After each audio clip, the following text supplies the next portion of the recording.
Hey guys, welcome to Jamie code. तो आज की इस वीडियो में हम बेसिक फंडामेंटल्स ऑफ पाइथन के last topic components of Python program को डिस्कस करेंगे। चलिए तो शुरू करते हैं।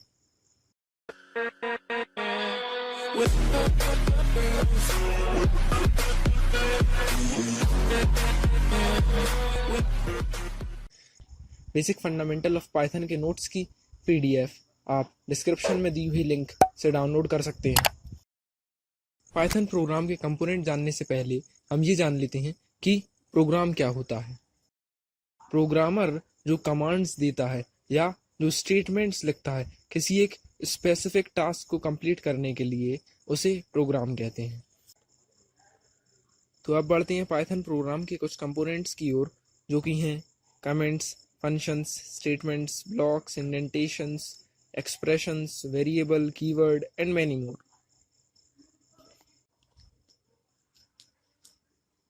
आपके सामने एक पाइथन विंडो खुली हुई है जिसमें आप देख सकते हैं कि जो रेड लाइन से यहाँ पर लिखा है ये कमेंट्स हैं।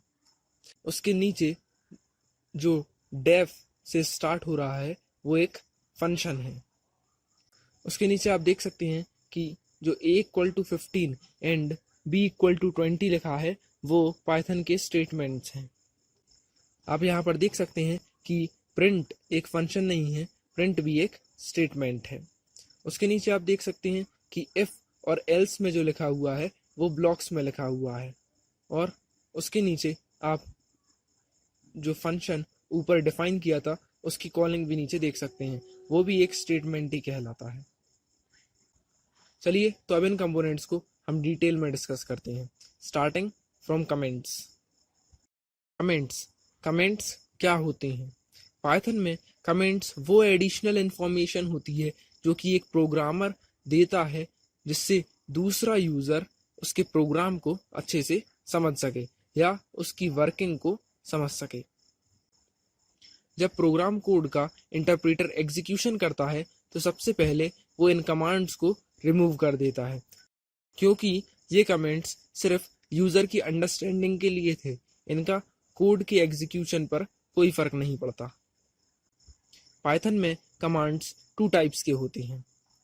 फर्स्ट है single line comments and second है मल्टी लाइन कमेंट्स। चलिए तो पहले सिंगल लाइन कमेंट्स को देख लेते हैं कि वो क्या होते हैं।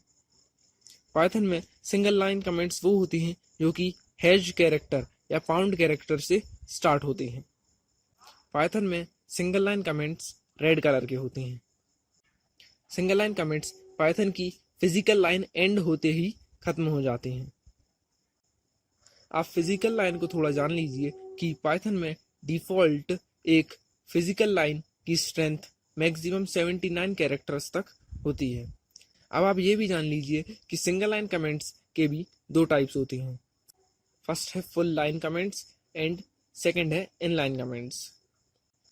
फुल लाइन कमेंट्स वो कमेंट्स होते हैं जो कि फिजिकल लाइन शुरू होते ही पाउंड कैरेक्टर या हैश कैरेक्टर से स्टार्ट होते हैं और फिजिकल लाइन के एंड होते ही एंड हो जाते हैं।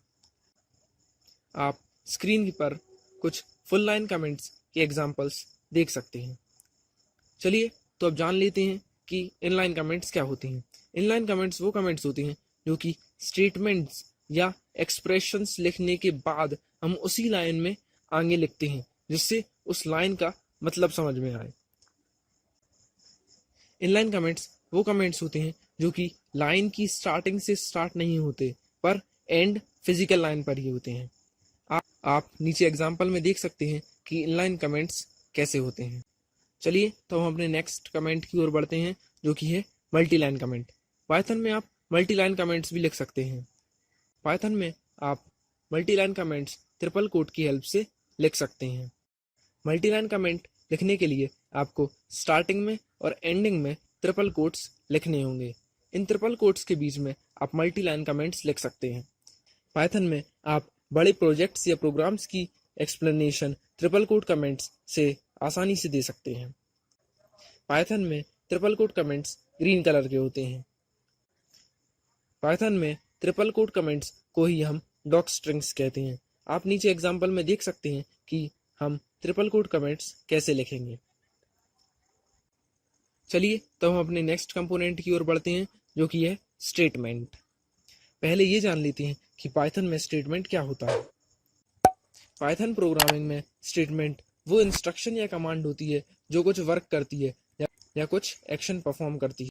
पाइथन में स्टेटमेंट जब एग्जीक्यूट होता है तो या तो वह वैल्यू कुछ दे सकता है या नहीं दे सकता। आपके नीचे कुछ स्टेटमेंट्स के एग्जाम्पल दिए हुए हैं। जो फर्स्ट एग्जाम्पल है प्रिंट का, वो भी एक स्टेटमेंट है। उसके नीचे c=25, वो भी एक स्टेटमेंट है, पर वो कोई वैल्यू नहीं दे रहा है। उसमें आप c में एक वैल्यू स्टोर कर रहे हैं। उसके नीचे जो स्टेटमेंट है प्रिंट c+25, वो स्टेटमेंट एक वैल्यू यील्ड कर रहा है। c की वैल्यू 25 है, प्लस उसमें 25 कर रहे हैं, तो प्रिंट c+25 आपको 50 वैल्यू देगा। चलिए तो हम अपने नेक्स्ट कंपोनेंट की ओर बढ़ते हैं, जो कि है एक्सप्रेशन। तो पहले ये जान लेते हैं कि एक्सप्रेशन होता क्या है। पाइथन में कोई set of combination of symbols हो या legal set of combinations of symbol हो जो कि कुछ वैल्यू को रिप्रेजेंट करे या कुछ और भी रिप्रेजेंट करे, उसे हम एक्सप्रेशन कहते हैं। आप नीचे एग्जाम्पल में देख सकते हैं कि पाइथन में एक्सप्रेशंस कैसे होते हैं। अब हम आते हैं अपने नेक्स्ट कंपोनेंट की ओर, जो कि है फंक्शंस। तो पहले ये जान लेते हैं कि फंक्शन होता क्या है। पाइथन में फंक्शन एक कोड का छोटा पार्ट होता है जिसे प्रोग्रामर कोई एक नाम दे देता है। उस नाम को वो प्रोग्राम में कभी भी यूज़ करके उस प्रोग्राम कोड को फिर से यूज़ कर सकता है, जिससे उसका टाइम भी बचेगा और प्रोग्राम छोटा भी होता है। पाइथन में फंक्शन बनाने के लिए आपको इनबिल्ट कीवर्ड डेफ का यूज़ करना होगा। फंक्शन से आप प्रोग्राम कोड में जो सेंटेंस रिपीट होते हैं उसे आप रिड्यूस कर सकते हैं। पाइथन प्रोग्रामिंग में फंक्शंस एक बहुत बड़ा पार्ट है, इसलिए हम उसे आगे आने वाली वीडियोज़ में डिस्कस करेंगे। चलिए तो अब हम अपने नेक्स्ट कंपोनेंट की ओर बढ़ते हैं, जो कि हैं ब्लॉक्स एंड इंडेंटेशंस। तो पहले ये जान लेते हैं कि पाइथन में ब्लॉक्स क्या होते हैं। पाइथन में जो एक स्टेटमेंट या एक से ज़्यादा स्टेटमेंट का पार्ट होता है उसे हम ब्लॉक कहते हैं, या फंक्शन में लिखे हुए सेंटेंस को हम ब्लॉक कहते हैं। पाइथन में ब्लॉक को आप कोड ब्लॉक भी कह सकते हैं या सूट भी कह सकते हैं। पाइथन में ब्लॉक्स को क्रिएट करने के लिए इंडेंटेशंस का यूज़ होता है। जो स्टेटमेंट्स सेम इंडेंटेशन लेवल पे होते हैं वो एक ब्लॉक के पार्ट होते हैं। पाइथन सॉफ्टवेयर में डिफ़ॉल्ट इंडेंटेशन आपको 4 स्पेसेस की मिलेगी। प्रोग्राम कोड में अगर आप अननेसेसरी इंडेंटेशन देंगे तो पाइथन इंटरप्रेटर आपको वहाँ पर एरर देगा। आप नीचे हुए एग्जाम्पल से समझ सकते हैं कि डेफ से जो एज सिस्टम का फंक्शन बनाया हुआ है उसमें if elf else first indentation level पर है और प्रिंट जो है वो सेकंड इंडेंटेशन लेवल पर है। चलिए तो अब हम अपने नेक्स्ट टॉपिक की ओर बढ़ते हैं, जो कि है वेरिएबल्स। पाइथन में वेरिएबल्स वो आइटम्स होते हैं या वो नेम्ड लोकेशंस होती हैं जहाँ पर आप कोई वैल्यू स्टोर करते हैं और उसे प्रोग्राम रन के दौरान वहाँ से यूज़ करते हैं। पाइथन में आप किसी वैल्यू को असाइन करके एक वेरिएबल डिक्लेयर कर सकते हैं। स्पेसिफिक टाइप के वेरिएबल को डिक्लेयर करने के लिए आपको स्पेसिफिक टाइप की वैल्यू उसमें प्रोवाइड करानी होगी। अगर आपको न्यूमेरिक वेरिएबल बनाना है तो आपको उसमें न्यूमेरिक वैल्यू इनपुट करनी होगी।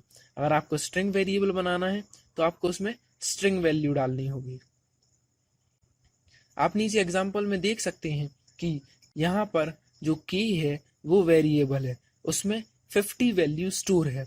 50 एक नंबर है, इसलिए के जो है वो एक न्यूमेरिक वेरिएबल है। उसके नीचे टॉपिक में जो लिखा है Python basic commands coding for beginners, वो एक स्ट्रिंग है, इसलिए टॉपिक जो है वो एक स्ट्रिंग वेरिएबल है। इन एग्जाम्पल्स से आप समझ गए होंगे कि पाइथन में वेरिएबल किसे कहते हैं।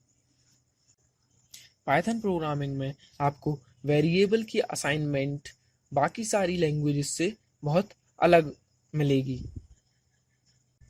क्योंकि पाइथन डायनेमिक टाइपिंग को सपोर्ट करता है। चलिए तो ये भी जान लेते हैं कि डायनेमिक टाइपिंग होता क्या है। डायनेमिक टाइपिंग में आप एक वेरिएबल में एक वैल्यू स्टोर करते हैं और फिर उसी वेरिएबल में आप दूसरी टाइप की वैल्यू स्टोर करते हैं। तो डायनेमिक टाइपिंग का मतलब ये होता है कि पाइथन जब आप दूसरी वैल्यू स्टोर करेंगे तो वहाँ पर कोई एरर नहीं देगा, जबकि बाकी सारी लैंग्वेजेस जो हैं वो स्टैटिक टाइपिंग को फॉलो करती हैं। अगर आप एक वेरिएबल में एक वैल्यू देके उसमें दूसरी वैल्यू डालेंगे तो बाकी लैंग्वेजेस वहाँ पर एरर देती हैं। आप नीचे एग्जांपल में समझ सकते हैं कि डायनेमिक टाइपिंग होती क्या है। देखिए कि पहले k इक्वल टू 50 था, तो वहाँ पर k जो था वो एक न्यूमेरिक वेरिएबल था। फिर हमने k में वैल्यू स्टोर की पाइथन बेसिक कमांड्स, जो कि एक स्ट्रिंग है, तो अब k एक स्ट्रिंग वेरिएबल हो गया है। तो इस कंडीशन में पाइथन कोई एरर रेज नहीं करेगा। अब आप ये भी जान लीजिए कि पाइथन मल्टीपल असाइनमेंट को भी सपोर्ट करता है। पाइथन में आप मल्टीपल असाइनमेंट दो तरीकों से कर सकते हैं। पहला तरीका होता है कि आप सेम वैल्यू को मल्टीपल वेरिएबल्स में असाइन कर सकते हैं। आप नीचे एग्जांपल में देख सकते हैं कि l equal to m equal to n equal to 20, वहाँ पर l में, m में और n में तीनों में 20 वैल्यू स्टोर हो गई है। तीनों के तीनों न्यूमेरिक वेरिएबल हैं। और दूसरा तरीका होता है आप मल्टीपल वेरिएबल में मल्टीपल वैल्यूज असाइन कर सकते हैं। आप नीचे एग्जांपल में देख सकते हैं कि l, m, n equal to 1, 2, 3। Python ये स्पेसिफिक वे भी सपोर्ट करता है वेरिएबल्स को वैल्यू असाइन करने के लिए। यहाँ पर l में 1 की वैल्यू स्टोर होगी, m में 2 स्टोर होगी और n में 3 स्टोर होगी। Now it's time for a quiz.